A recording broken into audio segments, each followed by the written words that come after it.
ఉన్న బంగారాన్ని విడిపించి ఆ రోజు ఆన్లైన్ రేటుకే మేము కొంటాం. Sharma gold company. ప్రేక్షకులకు నమస్కారం. నేను మీ జాహ్నవి. మన తెలుగు మాసాలలో ఒక్కొక్క రోజుకి ఒక్కొక్క విశిష్టత ఉంటుంది. ముఖ్యంగా ఒక్కొక్క నెలలో ప్రత్యేకమైన తిథులు, వాటికి సంబంధించిన విశేషతలు ప్రత్యేకంగా ఉంటాయి కదా. మరి ఆ రోజులలో మనం ప్రత్యేకంగా జరుపుకుంటూ చక్కటి రెమెడీస్ ఫాలో అవుతూ మన జీవితాన్ని సనాతన ధర్మం వైపు చక్కగా తీసుకుని వెళ్తూ చక్కటి రెమెడీస్ చేసుకుని మన జీవితంలో సుఖ సంతోషాలు తెచ్చుకోవాలంటే ఖచ్చితంగా ఆ రోజు విశిష్టత తెలుసుకుని ఎలా ఆ రోజుని గడపాలనేది తెలుసుకోవడం ముఖ్యం కదా.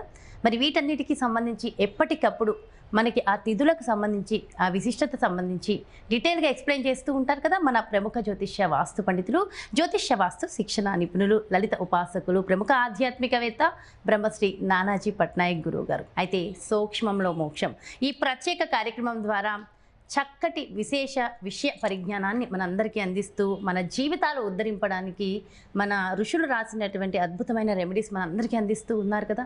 మరి ఈరోజు కూడా ఒక విశేషమైన పర్వదినం గురించి గురువుగారి మాటలు అడిగి తెలుసుకుందాం. నమస్కారం గురువుగారు. శ్రీమాత్రే నమః.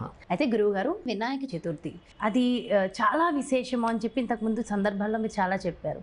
అయితే ఈ వినాయక చతుర్థి ప్రత్యేకంగా ఒక సంవత్సరం పాటు దానిని జరుపుకుంటే ఆ వచ్చే ఫలితమే అద్భుతము అంటారు కదా. అయితే ఈసారి వచ్చే స్పెషాలిటీ ఏంటి? సంవత్సరం జరుపుకోవాలంటే ఎప్పుడు ఏ రోజు మొదలు పెడితే బాగుంటుంది? మనకి ప్రతి నెల వచ్చేటువంటి ప్రతి నెలలో 2 సార్లు వస్తూ ఉంటుంది చతుర్థి అనేటువంటిది. రావడానికి వసంత నవరాత్రుల్లో రావడానికి చాలా తేడా ఉంటుంది. వసంత నవరాత్రుల్లో సంకటహర చతుర్థి కానివ్వండి, సుబ్రహ్మణ్యేశ్వర స్వామి షష్ఠి కానివ్వండి, మనకి అగ్నిదేవుణ్ణి ఆరాధించేటువంటి తిథి కానివ్వండి, ఇవన్నీ కూడా ఎక్కువ ఫలితాలను ఇస్తాయి ముఖ్యంగా. అయితే కలియుగానికి ప్రత్యేకంగా సంకటహర చతుర్థి ఏదైతే ఉందో, అంటే ముఖ్యంగా గణపతి ఆరాధన ఏదైతే ఉందో బాగా పనిచేస్తుంది అని చెప్తూ ఉంటారు. కలియుగం కలవు చండీ వినాయక అంటూ ఉంటారు. అందులో ప్రత్యేకంగా మనకి క్రోధినామ సంవత్సరంలో ఎక్కువగా ఆరాధించాల్సిన దేవతా స్వరూపాల్లో ఎవరెవరు వచ్చారు అంటే, ఒకటి కలియుగానికి గణపతి, చండీతో పాటు ఈ క్రోధినామ సంవత్సరం అంతా కూడా వీలైనంత మటుకు ఆంజనేయ స్వామి ఆరాధన చేయడం మంచిది. అయితే ఈ వసంత నవరాత్రుల్లో షష్ఠి నాడు సుబ్రహ్మణ్యేశ్వర స్వామి ఆరాధన చేసుకుంటే ఇంకా మంచిది. ఎవ్రీ మంత్ వచ్చేటువంటి దానికి వసంత నవరాత్రులు వచ్చేదానికి చాలా ఎనర్జీ ఎక్కువగా ఉంటుంది సర్వసాధారణంగా.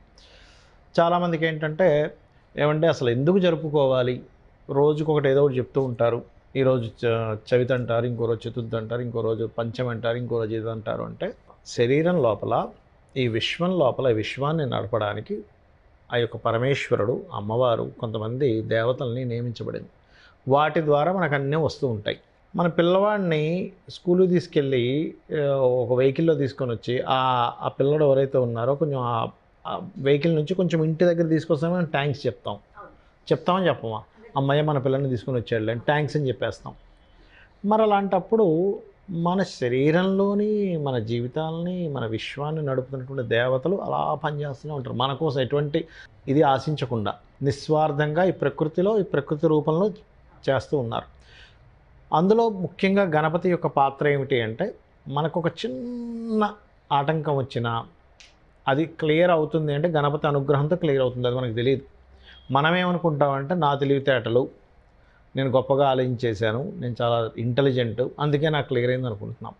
ఆ ఆటంకం తొలగించేటువంటి ఇంటెలిజెన్స్ ఎక్కడి నుంచి వచ్చింది? మనందరికీ ఒకలాగే ఉండదు కానీ నీకెందుకు ఎక్కువగా వచ్చింది? అవును, కొంతమందికి అంతే కదా. మనుషులందరూ ఒకటే, అందరికి ఒకే తెలివితేటలు ఉన్నాయి, అందరూ బ్లడ్ ఇవన్నీ అంటూ ఉంటాం, నిజమే. కానీ ఒకరికే ఎందుకు ఎక్కువ ఇంటెలిజెన్స్ ఉంటుంది, ఒకరికే ఎందుకు ధన సంపాదన ఎక్కువగా ఉంటుంది, ఒక్కొక్కరికి ఒక్కో రకమైన ఇంటెలిజెన్స్ ఉంటుంది. అందరికీ ఉంది ఇంటెలిజెన్స్, లేదనట్లేదు, కానీ ఒక్కొక్కరికి ఎక్కువ ఒక్కొక్క రకంగా ఉంటుంది. కొంతమంది క్రియేటివిటీ, మరి కొంతమందికి ఇంకోటి ఏదో ఫుడ్ రిలేటెడ్ దాంట్లో, ఇంకొకరికి ఇంకో రకమైనటువంటి డ్రైవింగ్ స్కిల్స్ ఉంటాయి, లేకపోతే స్పోర్ట్స్లో స్కిల్స్ ఉంటాయి. స్పోర్ట్స్లో స్కిల్స్ ఉన్న వ్యక్తికి క్రియేటివిటీగా ఉండాలని రూల్ లేదు. అయితే ఈ ఆటంకము తొలగించాలి, ఈ ఆటంకం అనేది పోవాలి మనకి అంటే గణపతి అక్కడికి వచ్చి ఆ అనుగ్రహాన్ని కలిగిస్తే కానీ ఆటంకం తొలగదు, గుర్తుపెట్టుకోండి. ఇది కేవలం మనుష్యులకు మాత్రమే కాదు, దేవతలకి కూడా. గణపతి దేవతలకు కూడా ఆయనే. లలితా సహస్రనామాల్లో చాలా స్పష్టంగా ఉంటుంది. బండాసురుడు అనేటువంటి ఆ యొక్క రాక్షసుడికి తమ్ముళ్ళు ఉంటారు, విశుంగుడు, విశుక్రుడు అని. విశుంగ్రుడు విశుక్రుడు వీళ్ళిద్దరు ఏం చేస్తారంటే వీళ్ళిద్దరిలో ఒక తమ్ముడు ఏం చేస్తారంటే విఘ్నశిలా యంత్రము అని ఉంటుంది. ఆ విఘ్నశిలా యంత్రాన్ని అగ్ని ప్రాకారం పైనుంచి విసిరేస్తాడు.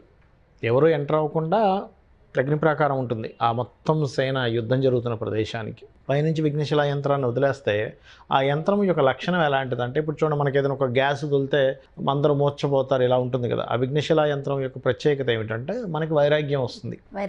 వైరాగ్యం అంటే ఎవరి కోసం యుద్ధం చేయాలి, నేను యుద్ధం చేస్తే అమ్మవారికి బెనిఫిట్, ఆమె గెలిచిందంటారు అని వీళ్ళు అనుకోవడం. లేకపోతే నేను యుద్ధం చేస్తే బండాసురుడికి పేరు వస్తుందేమో, నాకు 2 దెబ్బలు తగులుతాయి, అవసరమా అంటే ఏమిటి? ఆ శక్తిశానాలందరూ కూడా విషయాన్ని మర్చిపోయారు, నిజాన్ని మర్చిపోయారు. అలాగా వీళ్ళలో ఉన్న శక్తి సైన్యం ఇదంతా ఎక్కడి నుంచి వచ్చింది, ఆవిడలోంచి వచ్చిందన్న విషయం మర్చిపోయారు. మర్చిపోయి వీళ్ళు ఇండివిజువల్గా వీళ్ళే గొప్ప అనుకోవడం స్టార్ట్ చేశారు. చేసి వైరాగ్యంలోకి వెళ్ళిపోయారు. అప్పుడు మంత్రిని దేవత అంటే శ్యామల అమ్మవారు అందరినీ లేపుతుంది. ఏమిటి ఇలా నిద్రపోయారంటే అక్కడ సైన్యం వస్తుంటే అలా లేపుతూ ఉంటే వీళ్ళందరూ వైరాగ్యం మాటలు మాట్లాడుతున్నారు.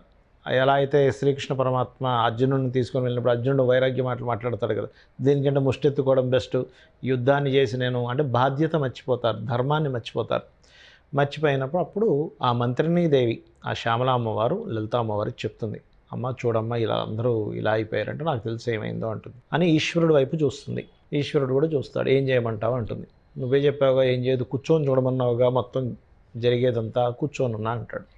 సరే మీరు అలాగే కూర్చోండి అని ఒకరికొకరు నవ్వుకుంటారు. ఒకరు చూసి ఒకరు ముఖాన్ని నవ్వుకున్నప్పుడు లలితా సహస్రనామాల్లో కామేశ్వర ముఖాలోక కల్పిత శ్రీ గణేశ్వర అంటే వాళ్ళిద్దరి నవ్వు నుంచి పుట్టినవాడు గణపతి. అందుకని మనకు నవ్వునే ఇస్తాడు. మనకు చూడండి ఏదైనా ప్రాబ్లం క్లియర్ అయింది అమ్మయ్య అంటాం. ప్రాబ్లం క్లియర్ అయితే అమ్మయ్య హ్యాపీ, ప్రాబ్లం వస్తే సాడ్, బాధ. అందుకని ఆ గణపతి నవ్వు నుంచి పుట్టినవాడు కాబట్టి అందరికీ నవ్వునే ఇస్తాడు, ఆనందాన్ని ఇస్తాడు. ఎవరికైనా ఏ ప్రాబ్లం ఉన్నా ఒకటే అనుకోవాలి, ఎటువంటి ప్రాబ్లం వచ్చినా కామేశ్వర ముఖాలోక కల్పిత శ్రీ గణేశ్వర అనుకుంటే ఏమవుతుంది, గణపతి, అమ్మవారు, ఈశ్వరుడు వీళ్ళ ముగ్గురు యొక్క అనుగ్రహం మనకు కలుగుతుంది. అలా బయటకు వచ్చినటువంటి గణపతి అమ్మ ఏం చేయాలి అని అంటే, నాన్న అక్కడ ఎవడో ఏదో పెట్టినట్టున్నాడు వెళ్ళి తీ అంటే ఒకే ఒక్క గుద్దుతోని ఆ విఘ్నశిలా యంత్రాన్ని బద్దలు చేస్తాడు గణపతి. అప్పుడు అందరికీ మళ్ళీ స్పృహలోకి వచ్చేస్తారు, ఏమిటిది యుద్ధం చేయకుండా ఇలా ఉన్నామేంటని పోయి యుద్ధం చేస్తారు. అలా మనకే కాకుండా దేవతలకి కూడా ఆటంకం జరిగితే ఆయనే. ఇప్పుడు అక్కడ మంత్రిని దేవతుంది, వారాహిది అమ్మవారు ఉంది, వాళ్ళు తీయచ్చుగా, వాళ్ళు ఎందుకు తెలియదు, వాళ్ళ పోర్ట్ఫోలియోలు కావు. ఇంతమంది దేవీ దేవతలు ఎందుకు అంటే దీనికి ఒక చూడండి, మనం ఒక ఆఫీస్ నడిపిస్తున్నాము, అకౌంటెంట్ పోయి ఇంకో పని చేయడు, అంతే కదా, హెచ్ఆర్ పని చేయడు, అకౌంటెంట్ పోయి హెచ్ఆర్ పని చేయడు, హెచ్ఆర్ వచ్చి అకౌంటెన్సీ పని చేయడు, మేనేజింగ్ పని ఇంకో వ్యక్తి చేస్తారు. ఎందుకు? ఎవరిది వాళ్ళదే వింగ్. అలాగే మనకేంటంటే ఆటంకం కలుగుతుంది, గణపతిని చెయ్యి.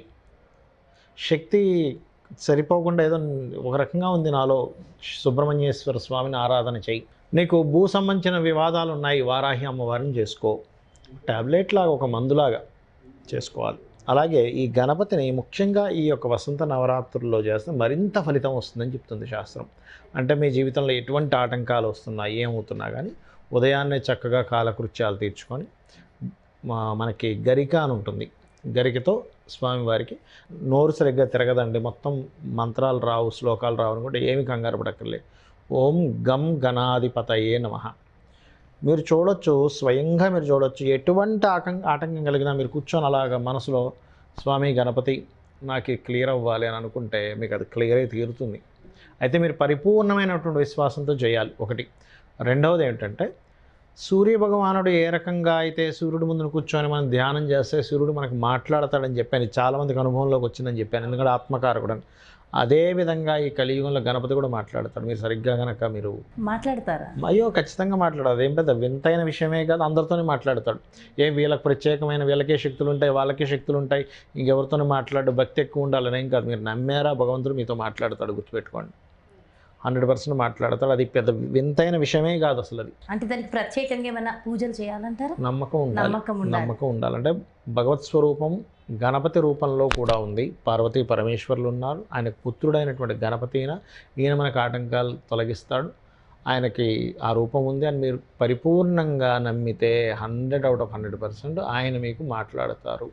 ఇందులో ఎటువంటి సందేహం లేదు. సో మీరు అన్నట్టుగా అందరికీ నవ్విస్తాడు. నవ్వు ఎప్పుడు వస్తుంది? ఏ బాధలు లేనప్పుడే. లేనప్పుడు సో వస్తుంది. ఖచ్చితంగా బాధలు తొలగిస్తాడు. అందుకని ఏంటంటే ప్రతి సంకటహర చతుర్థి చేస్తూ ఉంటే ఇంకో సంకటహర చతుర్థి లోపల మీకు జరిగే ఆటంకాలు, ఇప్పుడు చూడండి, మన ధర్మంగా మనం చేసుకుంటూ వెళ్ళిపోతుంటాం, కానీ ఎవరో ఆఫీస్లో మనకు పుల్లలు పెట్టేవాడు ఉంటాడు, లేకపోతే ఏదో ఒక ఆటంకం, మనం ఏదో ఫైల్ మూవ్ చేద్దాం అనుకుని ఏదో ఆఫీస్కి వెళ్ళి ఒక ఇల్లు కట్టుకుందాం, ఏదైనా ఒక పని చేద్దాం, లేకపోతే ఒక ప్రయాణం చేస్తాం, చాలామంది అంటుంటారు నాకు అన్నీ ఆగిపోతుంటాయండి, ఏది ముందు కదలదండి అని. వాళ్ళు అదే మంత్రం అయినట్టే ఉంటుంది, అవ్వట్లేదు అంటూ ఉంటారు. అంటే ఏమిటి, అక్కడ మీకు కేతుగ్రహం ప్రభావం ఎక్కువగా ఉంది, మీకు దారిద్ర యోగాలు అంటారు కొన్ని, ఆ యోగాలు కనెక్ట్ అయి ఉన్నాయి, వాటన్నిటినీ కూడా తొలగించేటువంటి వాడు మహాగణపతి.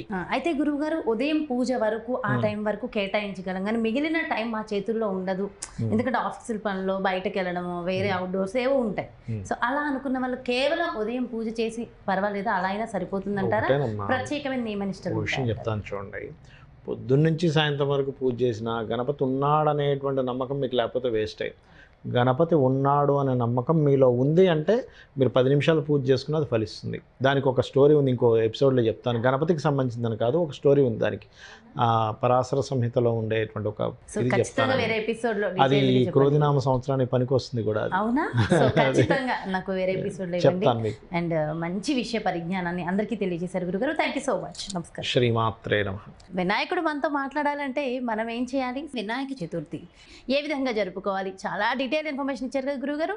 మరో చక్కటి ప్రత్యేకమైన కార్యక్రమంతో మళ్ళీ మీ ముందుకు వచ్చేస్తాను. మరి అదేవిధంగా మీ యొక్క జాతకానికి సంబంధించి కానీ, లేదంటే మీ ఇంటి వ్యాపార వాస్తుకి సంబంధించి కానీ గురువు గారిని సంప్రదించాలి, అపాయింట్మెంట్ కావాలి అనుకుంటే వెంటనే క్రింద డిస్ప్లే అవుతున్నటువంటి నెంబర్స్కి కాల్ చేయండి. నమస్కారం.